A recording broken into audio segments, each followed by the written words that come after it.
Good morning and welcome to Sports Shores Daily for a Friday morning, Memorial Day weekend. Let's remember why we have 3 days off, all of those that gave their life.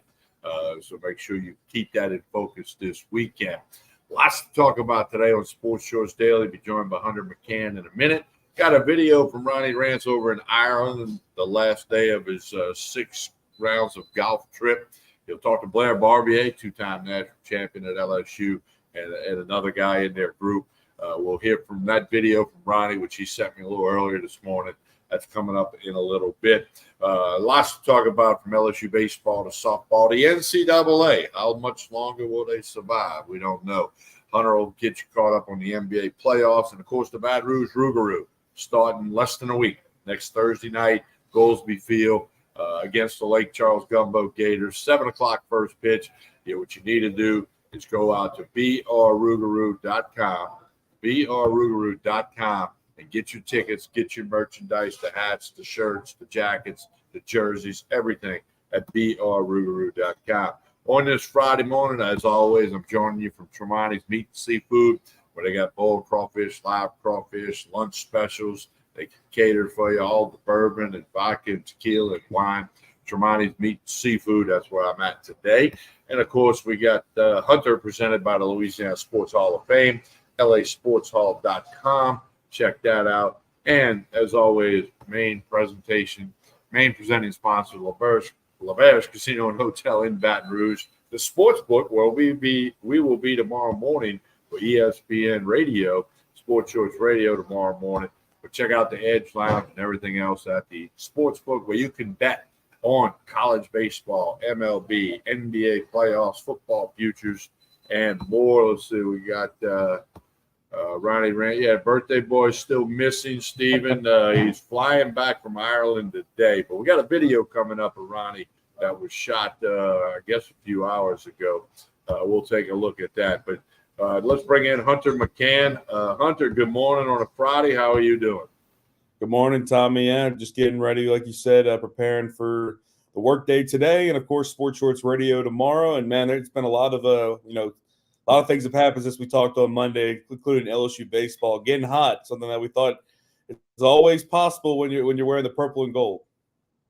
Well, they're picking a great time to be hot. They're 3-0. They'll play tomorrow at noon, Saturday at noon, against the winner of the 3 o'clock game today between Kentucky and South Carolina. LSU has beat both of them teams. What a game last night, 11-10, 13 hits, 2 runs in the 8th, 2 runs in the 9th to come back and win it. Uola gets the job done out of the pen. It was just another night of LSU baseball, just finding a way to get it done. Milam with 4 hits. I mean, they're picking a great time to get hot, late May. It's unbelievable.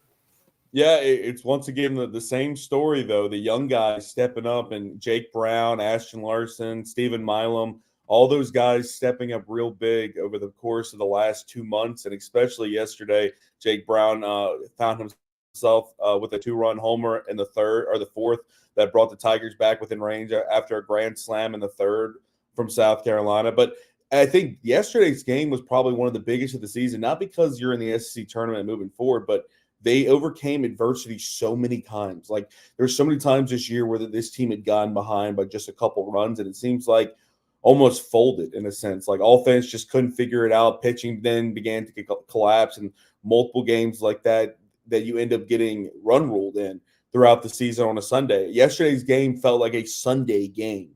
But instead of you losing the game by double digits or losing the game in general, you fought back over and over again in different ways. And then, like you said, it was Josh Pearson's very hard grounder that was ruled an error that went through the first baseman's legs that allowed 2 in the 8th.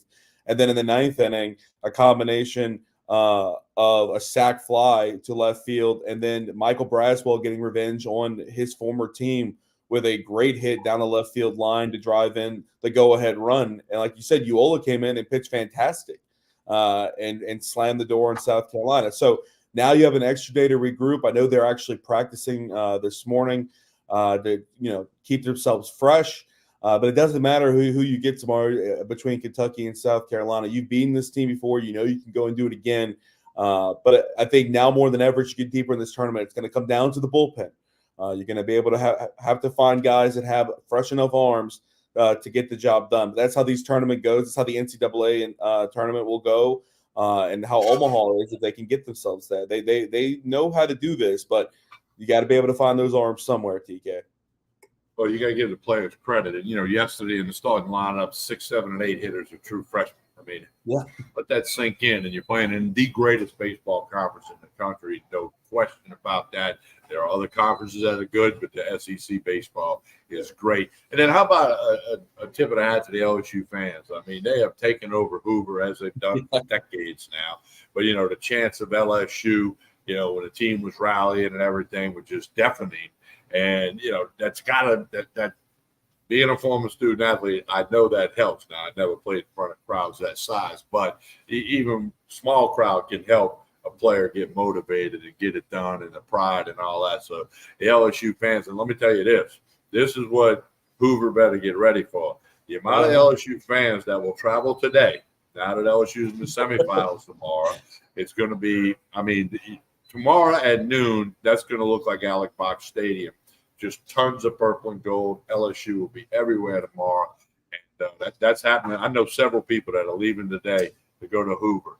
And, what a lot. So there's just so much talent up there. All the teams. There's some great coaches up there. I love baseball. I always tell people I don't like baseball. I love baseball. And to watch the SEC tournament, I don't care who's playing. It's just unbelievable. And then, the commentary is so good with Kyle Peterson and DeLucci and Todd Walker and Jared Mitchell making a first-year appearance up there, and Chris Burke. All these guys.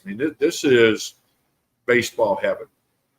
Yeah, you're absolutely correct. Since the last time we met on Monday, I've actually had a lot of people tell me I was being a Debbie Downer, saying I didn't think LSU had punched their postseason ticket yet. That has definitely changed. I texted you actually after they won against the Georgia game. I just think they needed one more game under their belt for them to be locked into being in a regional of some sort. They have done that for sure now. They will absolutely be in a regional and have a shot to be able to make a postseason run. And like you said when we started this, you're picking the perfect time of the year to get hot. So we'll see what the Tigers can do, but let's see if they can go and win this SEC tournament. That would absolutely be huge after the year they've had. Well, long way to go with that. And let's keep in mind, it goes back to single elimination tomorrow. Yeah. So if LSU loses at noon tomorrow, they're done. Vanderbilt's already in the semifinals like LSU. By the way, that's the 8th seed in the tournament and the 11th seed in the tournament. Vandy 8, LSU 11. And then it's one game for all the marbles on Sunday for whoever wins on Saturday. So that's where we got there. Now, before we get to Ronnie Rance in Ireland, LSU softball super regional at Stanford tonight. Best 2 out of 3 first game, 9 p.m. Louisiana time tonight against Stanford. I think it's on ESPNU or ESPN2. It's ESPNU. ESPNU. So check out Beth Torina's softball team. I think they're going to go on the road and take care of Stanford. All right, let's hope they do. All right, Ronnie Rance, as we know, been gone all week. 6 rounds of golf, 6 days in Ireland. He's had to have the River of Life capsules, no question about it. Here's a video Ronnie sent me a couple hours ago. He's talking to Blair Barbier, 2-time Tigers national champion and one of the best LSU baseball players ever, and a great friend of all of ours. And he's got another guy who I hadn't met yet, a friend of Louis Garcia's from Miami. So let's get about 3 minutes of Ron Rance from over in Ireland. Irish Open over here in Ireland. This is day 6. We played 6 rounds of golf, 6 different courses. We finished at Tralee, one of the greatest courses in the country. On our list of 1 through 6, most of us all had Old Head number 1, Tralee number 2. It's amazing. Joining me is a couple of champions. First, I will start off with Blair Barbier, former LSU Tiger, 2-time national champion. He's won numerous Cuban Ryder Cups with me and Buzzy Heidel and Doug Thompson and others. Now Blair calls himself champion of Ireland. Hey. Team Europe, which we were on, which is a whole nother story. I'll tell you about. Different story. But Blair, what was the experience like? Unbelievable. Most amazing golf ever. This place, Tralee, right here. If you can do it, you got to do it. Old Head, Ballybunion, amazing. The group of guys, amazing. And look, we got a chance to experience Irish weather this morning. All week long, it was perfect. Yeah. Today, it was windy, cold, but then it cleared up on the back nine. It's one of those things you got to be careful what you wish for. The wind was up, but, we got enough. We asked for 10, 15 minutes. We probably got 30, Right. and that was plenty. No rain. Now Right. it's sunny and beautiful, and you can see what's Yeah, back there. and one of our guys is going to bring back his rain gear. He kept the tags on because it didn't rain the whole week while we're here. Joining us right now with the long drive winner of the week, Joe Diaz. Joe, who can crunch at 3 to 350 consistently. But Joe, I got to ask you first time to Ireland, just general takeaway. It's a must-do. Absolutely beautiful. Tralee, when we first came in, they told us Arnold did the front nine, God made the back nine. They were absolutely right. Best way to end it with playing here. Old Head's another big one. Great time. I was finally under Captain Rance for the first time. You saw what the mystique's all about. Yeah, first time in my short tenure here, and I might have to stick with him. A lot of defection. By the way, Team Miami, you're part of the 4-pack of guys that play a lot. You, Tico, and Danny, and Louis Garcia. Y'all played well. Louis Garcia played his best round of the week on the final day. He wore the ascot. He went with a top hat, which is awkward and weird to watch, but he shot 90, and for him, 43 in the back is pretty good. Not only was it great, but it was actually on Jumbo Rance's birthday. Happy birthday, Ronnie Rance. Appreciate it. Yeah, he did beat me. He shot 90, probably the best golf I've seen him play in a very long time against Ronnie Rance on his birthday. Happy birthday. Yeah. But Louis don't took say it what I today. shot. My show, we don't say what I shot. We'll keep it on that. Louis had a great round, but you're Captain a champion. Rance. But he's a champion. He's Captain Team Rance. Europe. Blair and I are Team Europe. It's a long story why that is. But bottom line is, we take home another cup. I've never lost in any of these challenges. I've won twice in Europe. I've won 6 times in the United States. Louis Garcia can't beat me ever. I don't care if he shot a 90. Bottom line is, we're coming home a champion. We'll see you guys back in Louisiana soon.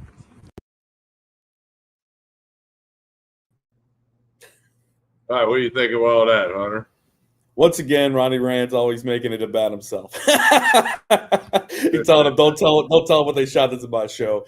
No, well, he didn't break 100. Yeah, I promise you, he didn't break 100. There's no question about that. Ronnie's not real good at golf. He loves it, but he's not real good. And I would play Ronnie for money any day, any course, any amount of money. I would play Ronnie Rance for money, and I'll play left-handed. How about that? I am left-handed. I guess I should disclose that. But anyway, so yeah, now Ronnie is scheduled to be with us tomorrow morning on Sports Shorts Radio, 10 a.m. to 12 noon, 104.5 ESPN Baton Rouge. Tune us in, get the app. We'll be live from the sportsbook at La Paz. Might have some surprise people showing up to see us live tomorrow. Hunter and I will be there. We think Ronnie will be there. We'll have Joel Davis. Everybody's all about that. And you see Joel's comment on your Facebook post? I did. I just saw it, and I told him. Can we get Joel on for 10 seconds on your show? We'll have some patience. We'll get Joel Davis on. And look, he's got a face for radio, man. It's gonna be difficult to be able to put him behind a camera. Well, y'all got to get me on there. I mean, I was on WBRZ when the Butte story broke about all of his gambling stuff. You guys called me up, and I went down and offered a few thoughts. That was cool.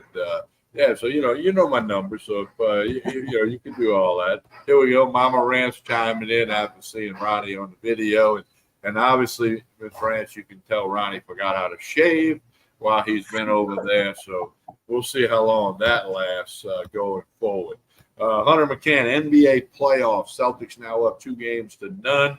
Update everybody on the NBA playoffs. You follow that far more than I do. Yeah, yesterday was pretty fantastic. If you were a Celtics fan, Jaylen Brown dropping a career-high 40 points to be able to help this team achieve greatness. I mean, I think the Celtics are going to be the team that ends up raising the trophy by the end. They have been extremely dominant throughout the entire year. They do not have bad back-to-back games, which you have to be able to have if you're going to our team's going to be able to have to make you happy if you're going to lose a series like this. But they're continuing to show their dominance, beating the Pacers last night, moving to 2-0 before they head to Indiana on Saturday. And then in the Western Conference Finals, They've only had one game so far. Second game tonight. Dallas up a game, 1-0. I think that series is going to be way closer. I think it'll go 6 or 7 games. I still like Dallas, though. I do think Dallas will be the one that ends up getting out of the West and going to the finals. And I think they'll be playing the Celtics. But yeah, tonight 5-point favorites are the Timberwolves. The line has moved since opening at 4 points. So I still maybe like Dallas. I think Dallas has the more complete team. And the thing about it is Kyrie Irving has not played well the entire playoffs. It's just I'm waiting for him to wake up. The minute that they do, like they're going to be more dominant than they even are right now. And Luka will not have to carry all this weight on his back. So Kyrie's bound to wake up at some point. It might be tonight's game, and they may be able to grab 2 games before flipping courts come Sunday evening. So we'll see how these series go, but I expect a pretty competitive one between the Timberwolves and the Mavericks. I agree with you. I think it'll be Celtics Mavericks in the finals, and you got to kind of lean to the Celtics again. It's not that I don't follow the NBA. You and many people follow it more closely than I. Hunter, let's get to a major story. The NCAA has voted to allow Power 5 schools. And I thought we had a Power 4. I mean, I don't know if the Pac-12 still considered that or not. That's for another day. But where schools can pay athletes, okay? This is a major milestone. But here's the winners and the losers. The rich are going to get richer. Go take a snapshot of the top 25 in college football and college basketball.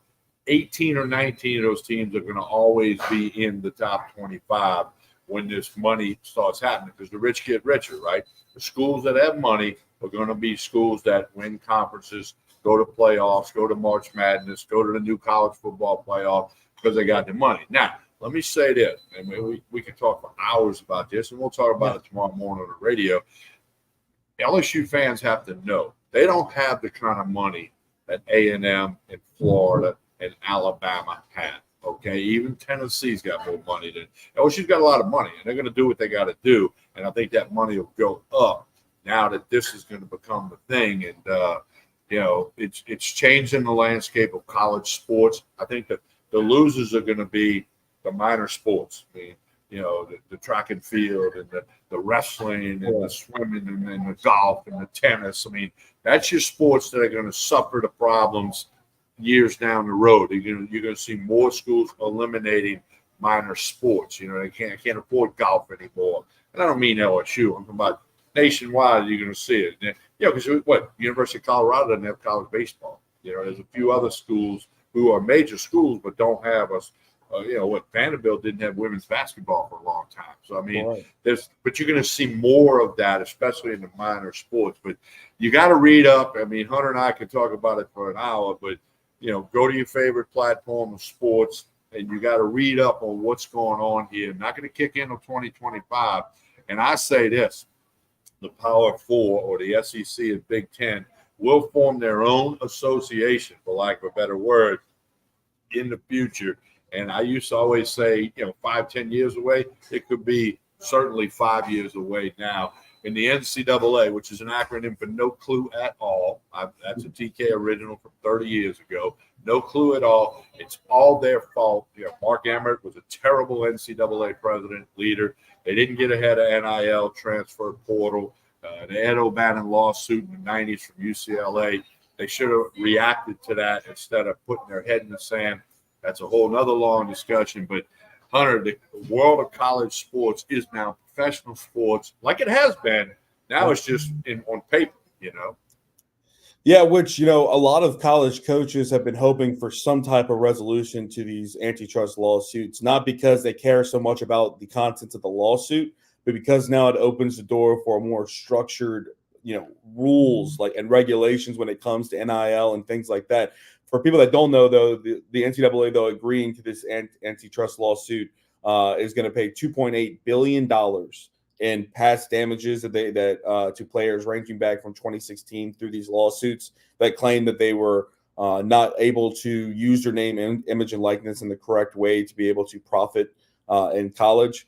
And by this settlement, NCAA also allowing now, like you said, the changing of the college landscape, that where they're going to be able to have a pay structure to pay athletes across all of their sports. the way that it will work, or the way that it's being structured to work right now, nothing's officially set in stone, would be each school, each university given $20 million about to be able to distribute to athletes throughout the course of a year between all of their sports. Now, what we don't know right now is what type of stipulations that means for NIL. Is that money allowed to be used as additional to NIL, or is this completely a different entity that they pay players already on their rosters and things like that across football, basketball, baseball, women's sports, everything like that? Or can they use some of that money to entice players to come and put it into an NIL type of fund? That question has not been answered. That structure has not been given yet, which a lot of coaches are asking for clarification on that. And like you said, this is something that will not go into effect until the 2025 school year at the earliest. But I mean, you are 100% correct that the NCAA is done. I mean, you've now put yourself in this big hole, something that they're not going to be able to afford to do. We're looking at a drastic change in how these situations are going to be handled. And I don't see the NCAA being at the forefront of who's leading the charge in a few years after all this is said and done. Well, and let's hope before they institute this, they answer all those unknown Yes. questions. Should have answered them before they came out with it. They also have to pay back student athletes back to 2016 have money coming from the NCAA. Okay, Yeah. and every student athlete is going to be eligible to try to get something. Now, I played 100 years ago. I was an NCAA student athlete. I don't get any money because it was before 2016. Ronnie Rance doesn't get any money. Blair Barbier, I mean, long list. But so anyway, it's the NCAA will not be in existence as we know it in about 10 years. And something else will take its place. The NCAA won't go away. It'll just become, very unimportant. It'll be important to the minor sports and schools and all that good stuff. Hunter McCann, let's couple more things here. Baton Rouge Rougarou season starts in less than a week. Go to brrougarou.com. Get your season tickets, your hats, your jerseys, your T-shirts, your merchandise. brrougarou.com. Please check that out. brrougarou.com. We'll talk about it more on the radio tomorrow and next week on Sports Shorts Daily when Ronnie will be back around. So brrougarou.com. Go check that out. Hunter, tell folks how they can keep up with you and everything going on at WBRC. Yeah, you can check out my content on WBRZ or on the web at WBRZ.com. Going to have best bets for you tonight and tomorrow, all the way through the weekend like I do every weekend. So you can check those out. Those picks will be posted online at WBRZ.com tonight, updated throughout the weekend. And, of course, we still got Big Guys, No Ties with myself and Michael Cobble, our sports director over at WBRZ. That will air Sunday mornings that you can check out on WBRZ. We're going to talk a little bit more about that antitrust lawsuit settlement in the NCAA, as well as a handful of other topics. So stick with me and stick with Tommy, of course. We'll be on Sports Shorts Radio tomorrow morning at LaBerge Casino. And, Tommy, I'm pretty excited to get into everything tomorrow with you. Yeah, there's going to be no question we're going to do all of that tomorrow. Don't forget Tremonti's Meat and Seafood, lunch special today, fried catfish, topped with crawfish etouffee. They'll have boiled crawfish this afternoon, live crawfish if you need them for the weekend, barbecued ribs tomorrow for lunch. It's all at Tremonti's Meat and Seafood, everything you need for the weekend and for Memorial Day weekend. Again, keep in mind why we have a 3-day weekend. Memorial Day is Monday. If you're going to get together, you can get all the meat, seafood, everything you need for your party and you get together right here at Tremonti's Meat and Seafood, Jefferson Highway in Baton Rouge. Stop by. You'll be glad you did. All right, like Hunter said, Sports Shorts Radio tomorrow morning, 10 a.m. to 12 noon. You don't want to miss that. Ronnie Rance, Joel Davis, and who knows what else. And as we always do, we ask you to like and share this show. That's the price of admission. Hit the like button, hit the share button. Let's grow it even bigger. We've been going like 5 years now. Sports Shorts Daily from Tremonti's Meat and Seafood. And as always, we're presented by the LaBerge Casino, where we'll be in the sports book tomorrow morning for radio. Hunter, you have a really good day. You too, Tommy. I'll see you bright and early tomorrow.